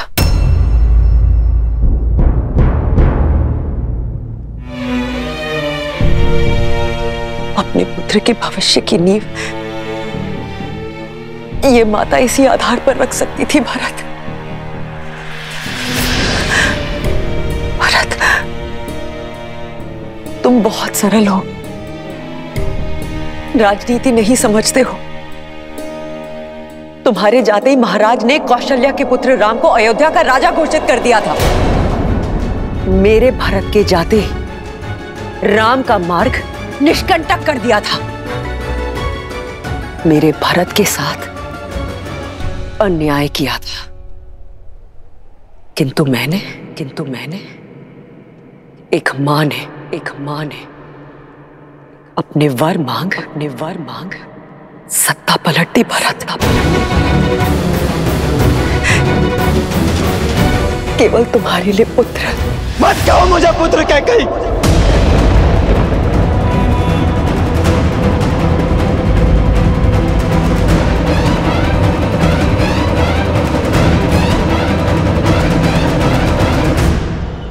मत कहो मुझे पुत्र।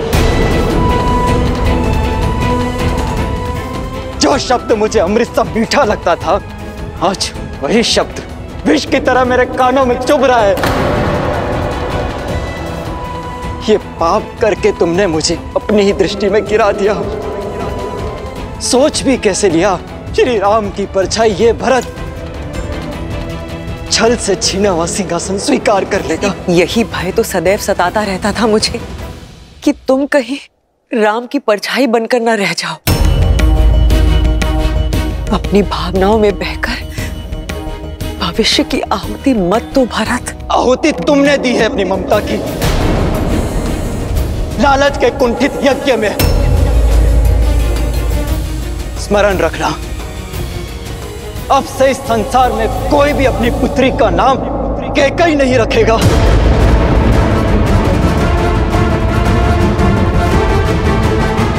परंतु यह भी सत्य है कि यह संसार भरत नाम पर भी संदेह करेगा।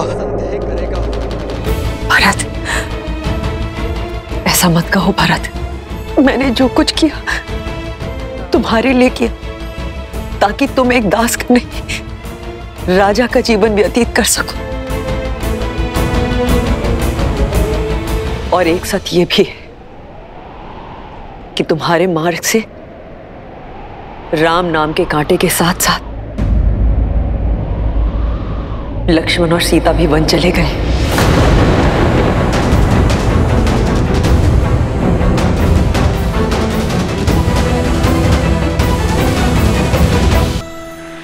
अद्भुत! लक्ष्मण और माता सीता को भी तुमने वन भेज दिया।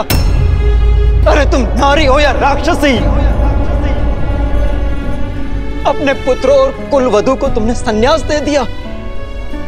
और इसी शोक में मेरे पिता भी। नहीं भरत, ये केवल एक संयोग था। झूठ! ये कोई संयोग नहीं, षड्यंत्र था तुम्हारा कैकेयी।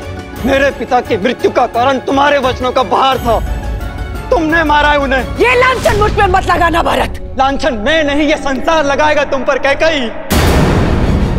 और उस कलंक का बोझ मैं ढोऊंगा। तुमने एक नहीं, दो पुत्रों की ममता को छला है। जिन राम ने तुम्हें अपनी जननी से ऊपर माना, उन्हें छला। और जिस पुत्र भरत को तुमने जन्म दिया, उसके जीवन को कलंकित कर दिया तुमने। ऐसी होती है माता, ऐसी। कहते हैं कि एक पुत्र कुपुत्र हो सकता है, किंतु एक माता कुमाता नहीं हो सकती। नहीं भरत। पर कैकेयी तुम इतिहास की पहली ऐसी माता हो जिसने कुमाता होना चुना।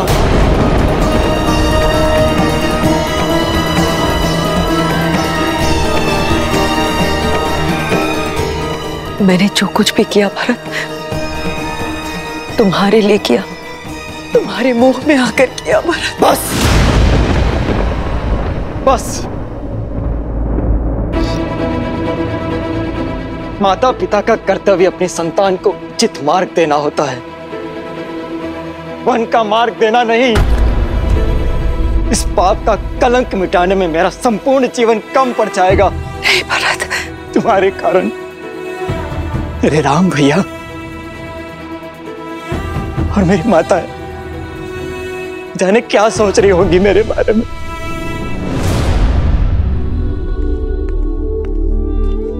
केवल मैं हूं तुम्हारी माता। मां शब्द का अपमान मत करो कैकेयी। मन तो करता कि इस रास्त्रों में तुम्हारा सर धड़ से अलग कर दो।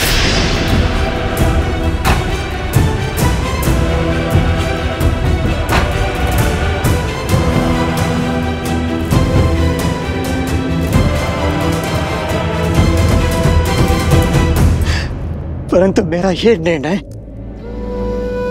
मेरे राम भैया को आहत करेगा, पर दंड तो मिलेगा। जिस पुत्र मोह और जिस संबंध के कारण तुमने मेरी स्वर्ग जैसी अयोध्या को नर्क बना दिया, आज उस संबंध को तोड़ता हूं मैं। आज से तुम मेरे लिए केवल महारानी कैकेयी हो और कुछ नहीं। नहीं भरत, ये दंड मत दो पुत्र। सौगंध है मुझे अपने राम भैया की, जिस सत्ता और सिंहासन के लिए तुमने इतना बड़ा षड्यंत्र रचा, उसे कभी पूरा नहीं होने दूंगा मैं। उस अयोध्या के सिंहासन को कभी स्वीकार नहीं करूंगा मैं, और ना ही इस कक्ष में फिर कभी पग रखूंगा मैं। भरत, भरत सुनो। मैं रघुकुल कुमार भरत तुम्हारा परित्याग करता हूं कैकेयी। भरत, भरत, भरत, भरत, भरत, भरत। ये मैंने क्या कर दिया? ये मैंने क्या कर दिया? भरत, मुझे क्षमा कर दो भरत।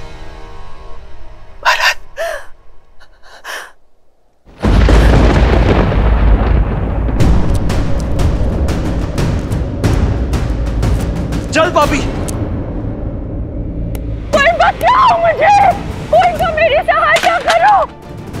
जो सहायता करने आगे बढ़ा उसे तुझसे भी बड़ा दंड दूंगा दुष्टा। चल पापी, प्राण ले लूंगा मैं तेरे।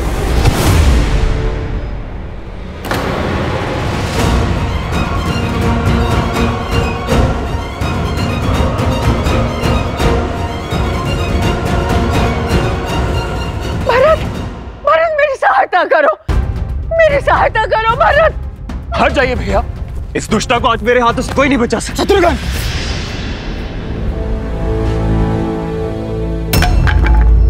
संयम रखो शत्रुघ्न। हम रघुकुल के वंशज हैं और हम नारी पर हाथ नहीं उठाते। नारी नारी ऐसे नहीं होती है भैया। नारी के वेश में एक राक्षसी है ये। शत्रुघ्न, आप नहीं जानते भैया, किसी ने हमारे राम भैया को, माता सीता को और लक्ष्मण भैया को वन भेजा है। षड्यंत्र के इस धागे की एक छोर को महारानी कैकेयी ने भी थामा है शत्रुघ्न। दंड तो उन्हें भी मिलना चाहिए। स्मरण रहे, यदि हमने मर्यादा भंग की तो भैया राम की दृष्टि में अपराधी बन जाएंगे, त्याग देंगे वो हमें। तो क्या इसे ऐसे ही छोड़ दे भैया? ये दुष्टा मृत्यु दंड की भागी है। अपराधी को क्या दंड दिया जाए, यह निर्णय एक राजा का है। राम भैया को लौटने दो। इसके पाप का दंड वही निश्चित करेंगे। और भैया के अयोध्या लौटने की तैयारी शुरू करो। तब तक इस पापी और दुष्टा को कारागृह में डाल दो। नहीं, नहीं भरत। सैनिकों, नहीं, नहीं। ले जाओ इसे और डाल दो कारागृह में। मुझे मत भेजो भरत, मुझे बचा लो। नहीं, नहीं नहीं भरत, ऐसा मत करो, मैं नहीं जाऊंगी। मुझे बचा लो भरत, मुझे बचा लो, मुझे बचा लो। हमारे राम भैया मर्यादा के पर्याय हैं, किंतु समझ नहीं आता भैया, लक्ष्मण भैया ने अपराधियों को दंड क्यों नहीं दिया? क्यों वो चुपचाप वन चले गए? क्यों भैया बताइए।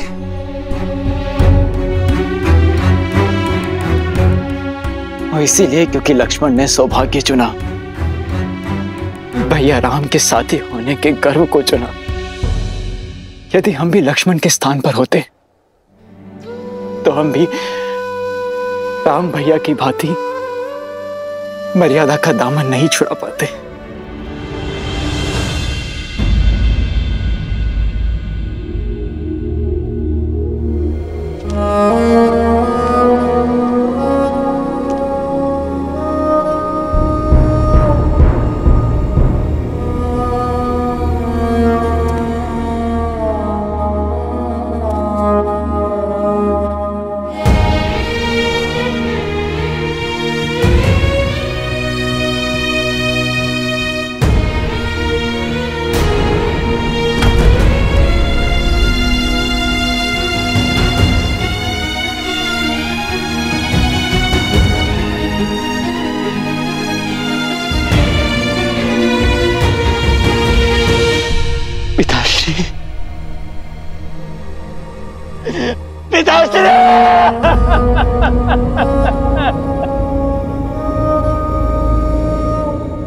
अनाथ करके नहीं जा सकते हमें।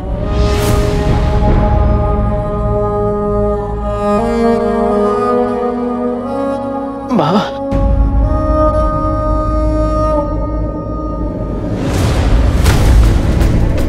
भरत, भावी राजा को इस प्रकार प्रलाप करना शोभा नहीं देता। बधाई हो युवराज, पिता की भस्म को आधार बना के राज सिंहासन पा ही लिया तुमने। आज महारानी कैकेयी तो बहुत गर्व से भरी हुई होंगी, बहुत प्रसन्न होंगी। रघुकुल में नया कीर्तिमान जो बनाया है तुमने, राज सिंहासन के लोभ में संबंधों की बलि चढ़ाकर सिंहासन पाने वाले एक शिवाकु वंश के पहले राजा बनने वाले हो तुम। तो ये व्यर्थ में आंसू बहाकर ढोंग करना बंद करो और आनंद लो इस सत्ता का, इस राजपाट का, और जो तुमने किया है उसका दायित्व लो भरत।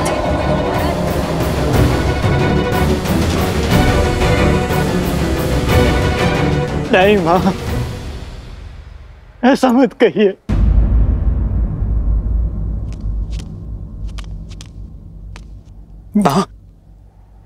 मां मेरा विश्वास कीजिए मां, मैंने कुछ नहीं किया मां। कौशल्या मां, क्या आपको भी ऐसा लगता है कि आपका अपना भरत कभी स्वप्न में भी ऐसा सोच सकता है? मां, बालपन से ही आपने मुझे सबसे अधिक प्रेम किया है। ये संसार चाहे मेरे चरित्र पर उंगली उठा ले मां, किंतु आपका मौन, आपका क्रोध मैं नहीं सह पाऊंगा मां। मैंने कुछ नहीं किया मां, मैंने कुछ नहीं किया, मैंने कुछ नहीं किया, कुछ नहीं किया मैंने। सौगंध है मुझे आपके नारायण की, अपने राम भैया की।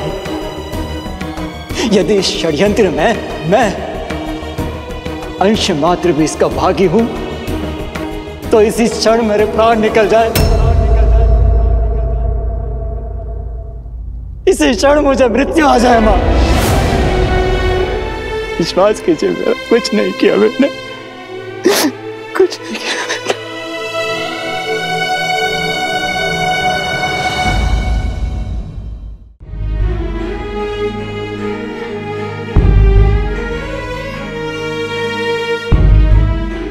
दोबारा ऐसा मत बोलना। हम पहले ही 2 पुत्र और 1 पुत्रवधू खो चुके।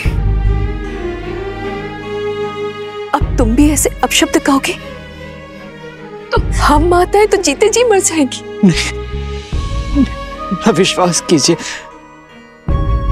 राम भैया के चरणों से बड़ा सिंहासन मेरे लिए और कुछ नहीं है। उनके छत्र छाया से सुरक्षित कोई पद नहीं। जिस मां ने जन्म दिया वो तो दुष्टा निकली, किंतु मां आपने राम भैया को जाने की अनुमति ही क्यों दी? मां की ममता ने प्रयास किया था, बहुत समझाया था मैंने, पर तुम तो राम को जानते हो ना। नीति, वचन और स्त्री धर्म की सीख दी। सब कुछ छोड़कर चला गया सीता और लक्ष्मण के साथ। और देखो तो नारायण ने भी कितना कठोर हृदय दिया मुझे कि उसके चले जाने से मेरे प्राण भी नहीं गए। हाँ। कहा था ना मैंने सुमित्रा, मेरा भरत कभी कूटनीति नहीं कर सकता। मुझे क्षमा कर दो पुत्र। अपनी संतान और अपने स्वामी के वियोग में मैं तुम्हारे मन की बात पढ़ भी ना पाई। नहीं मां, आप क्षमा मत मांगिए। क्षमा तो मुझे मांगनी चाहिए। दोष तो मेरा है जो मैं उस महारानी के गर्भ से जन्मा। ये महादेव ने भी कैसा भारी प्रहार किया है मुझ पर। समझ नहीं आता मुझे कि उससे लिए जन्म का पाप, उसका प्रायश्चित मैं कैसे करूं मां।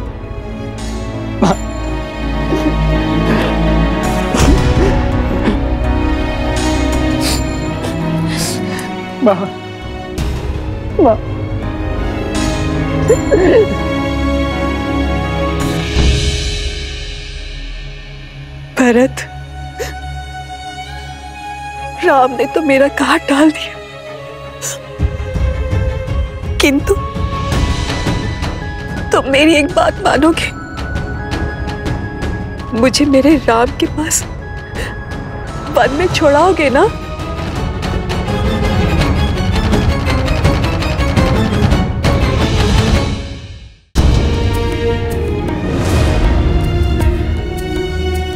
नहीं मां, कदापि नहीं। क्योंकि ना तो ये न्याय है और ना ही ये प्रायश्चित। मैं आपको वन में लेकर नहीं जा सकता मां।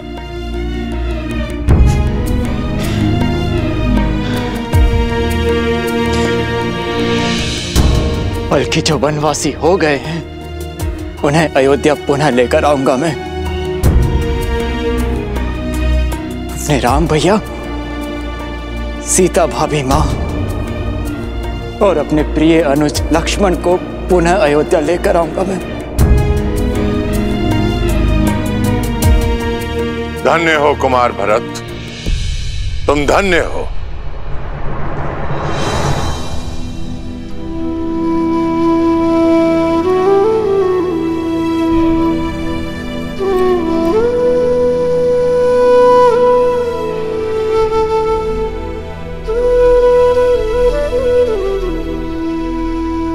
संसार भाग्य पाने के लिए धर्म को पीछे छोड़ जाता है, परंतु तुम धर्म का पीछा करते करते भाग्य को त्याग रहे हो।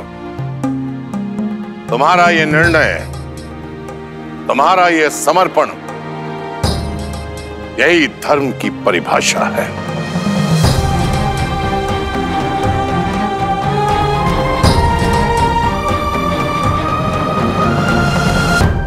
जो समय चला गया उस पर रोने का नहीं, और जो हाथ में है उसे संभालने का है। अपने दायित्व को निभाने का है। अपने आंसू पोंछ लो पुत्र, और अपने पिता महाराज दशरथ के अंतिम संस्कार की तैयारी आरंभ करो।